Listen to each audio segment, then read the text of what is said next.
সকলকে শুভেচ্ছা। ইংলিশে দুটো শব্দ আছে, একটা হচ্ছে হিয়ার, একটা হচ্ছে লিসেন। হিয়ার মানে শোনা, লিসেন মানেও শোনা। লিসেন মানে মনোযোগ দিয়ে শোনা। আপনারা যদি আমার কথা একটু মনোযোগ দিয়ে শোনেন তাহলে আমি সম্মানিত হব। আপনারা সবাই মির্জা গালিবের নাম শুনে থাকবেন। মিড 18th সেঞ্চুরির ইতিহাস সম্পর্কে জানতে গেলে মির্জা গালিবকে ছাড়া জানা সম্ভব নয়। মির্জা গালিবের অসম্ভব সুন্দর লেখনী। তো ওনার একটা স্টাইল আছে। মির্জা গালিব নিজের সাথে নিজেই কথা বলতেন। উনি এক জায়গায় নিজেকে নিজে প্রশ্ন করছেন, ওহে গালিব, জীবনে কী এমন করলে নগ্ন হয়ে পৃথিবীতে এসেছিলে, আর কাফনের কাপড় পরবার জন্য মাত্র এইটুকুই করলে? বলছি, জীবনে কী এমন করলে কাফনের কাপড় করবার জন্য জীবনে এইটুকু মাত্র করলে? এত বড় একজন দার্শনিক, একজন লেখক, একজন ঔপন্যাসিক, একজন মহান ব্যক্তিত্ব, যিনি অনেক কিছু করেছেন জীবনে, অথচ নিজেকে নিজেই আক্ষেপ করছেন নিজেকে নিয়েই যে কী করলাম আমি জীবনে। তো উনি যদি, মির্জা গালিব যদি এরকম কথা বলেন যে আমরা যে কী করলাম জীবনে, উনি দার্শনিক মানুষ, লেখক, ঔপন্যাসিক, সময়ের মূল্য দিতেন।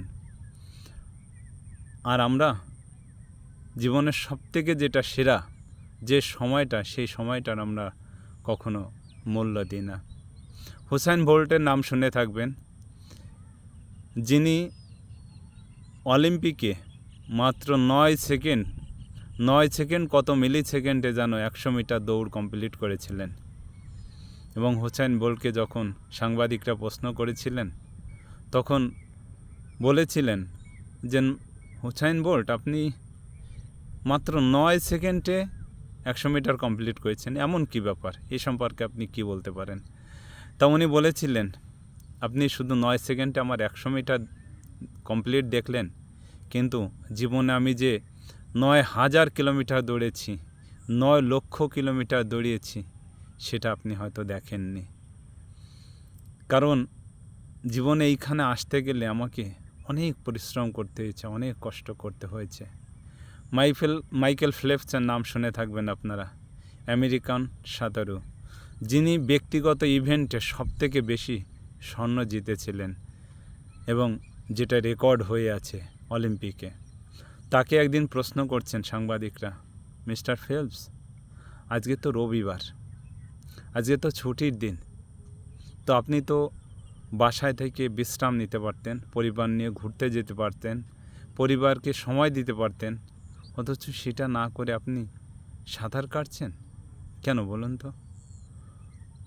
তো মাইকেল ফেল্পস কিছুটা সময় নিয়ে মৌন থেকে বললেন, দেখেন, আমার সাথে যদি 50 জন সাঁতার কেটে থাকে, তা আজকে 49 জন সাঁতারু বিশ্রাম করছে, রেস্ট নিচ্ছে। তো স্বভাবতই আজ আমি প্র্যাকটিস করছি, আমি তাদের থেকে আজকের দিনে অন্তত এগিয়ে যাব। তো বিষয়টা এইভাবে ভাবতে হবে, আমাদের সময়কে দাম দিতে হবে, সময়ের মূল্য বুঝতে হবে। মির্জা গালিবের আর একটা কথা দিয়ে আমি আমার কথা শেষ করব। উনি বলেছিলেন একটা জায়গায়, আমাদের মুখে পড়েছে ধুলো আর আমরা আয়না পরিষ্কার করি।